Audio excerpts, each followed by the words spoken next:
Welcome to Unapologetically Sensitive, a place to find connection, a sense of belonging, and community, where you can learn, relate, laugh, and maybe even live a bolder, brighter life. I'm your host, Patricia Young, licensed clinical social worker. The information in this podcast is not a substitute for help from a licensed mental health professional. This is a weekly podcast where we explore how sensitivity weaves itself into our lives. We talk about the richness that it adds, the strengths we have because of our sensitivity, and some of the challenges it poses as well. Sensitivity is nothing to apologize for. It's our superpower. Hey there. This is bonus episode 9 and part of a 30-day podcasting challenge that will run through the end of November of this year, 2018. This is another episode that's a little bit different than talking about the traits of being a highly sensitive person, but I think it's still really relevant. I talk about how we get confused with the wounding that we have from childhood and the overlay it plays on being a highly sensitive person. And often what happens is people hate their sensitivity because of the wounding that they have from childhood. I talk about it more in this episode, so I'll let you go ahead and listen to it. But I wanted to give you a little bit of information about the clip that you're going to hear. I often provide educational videos for an HSP group that I'm in, and I always post them on my business page on Facebook. You can look up Patricia Young LCSW if you're interested.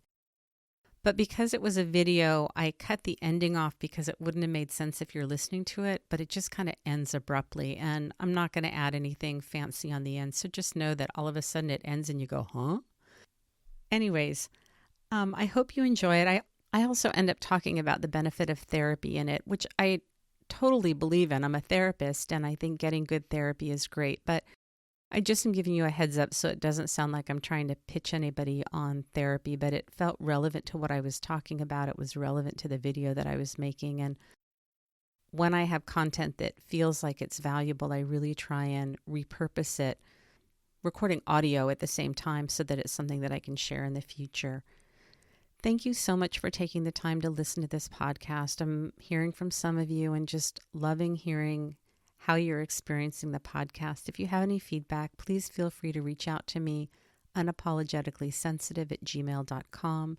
If you want to work with me and you're in California, you can go to patriciayounglcsw.com. We have a Facebook group called Unapologetically Sensitive. Please feel free to join if you're inclined. Thank you so much for listening and being here. It really means a lot to me. Remember, sensitivity is nothing to apologize for. It's our superpower. Have a blessed day. Recently, I've been hearing a lot of conversation about the difficulties that HSPs are having in relationships, friendships, marriages, and I've also been hearing a lot of talk from partners of HSPs talking about the challenges that they're having with their HSP partners. And what I'm noticing, and I really want to make a very clear distinction, is the problem isn't being a highly sensitive person. So we want to go back to the research with Dr. Elaine Aron, and the research shows that highly sensitive people that are raised in environments with caregivers that are very well attuned to them do really well. They generally do not have issues of anxiety and depression. I'm not saying they have perfect lives, but what they showed is the outcomes were very well. Here's where we need to pay attention. So highly sensitive people that were raised in environments where the caregivers were not attuned to them. And it doesn't have to be something terrible. It could be that, it was a single parent, or there was abuse or addiction, or there could have been a sibling that was ill in the family. It could have been a parent that just was a non-HSP and didn't realize what the HSP needed. So the HSP ends up perceiving all of these things and is not well attuned and responded to by the caregiver. So research shows that these are the folks that end up having higher rates of anxiety and depression. And if you grow up and you're not validated for all the things that you're picking up and you're seeing, and nobody helps you how to calm your overstimulated nervous system, because that's how highly sensitive people are wired, we end up feeling like people don't believe us. We have to make a big deal out of things because all of our lives we're perceiving things that other people aren't. We get overly aroused. We have strong emotional responses to things. And if you've had caregivers that responded well to you, then you learn how to kind of manage that and navigate much better. So then what happens is we have the wording that I use is we have wounds from childhood. And we're still highly sensitive people and we still get overly aroused. We have strong emotional responses to things. It's harder for us to shrug things off. That's not what the issue is. The issue is the wounding that we have from childhood. And that's overlaid on being a highly sensitive person. And so what I've been talking about a lot with my clients recently, it's been coming up with friends who have partners that are highly sensitive people, that they get confused and they think that the problem is either the person or it's the high sensitivity, and it's the wounding. If you're somebody who is struggling in relationships, in a marriage, in friendships, and it's really feeling like you're not getting what you want, I really invite you, and I don't mean this in any kind of critical way, but I really invite you to look at how well connected you are to people and how comfortable are you with your own sensitivity. It means maybe finding a group of other people that are highly sensitive so you can get that support that you need. Therapy can be great, and what I would suggest is you can go to the website hsperson.com.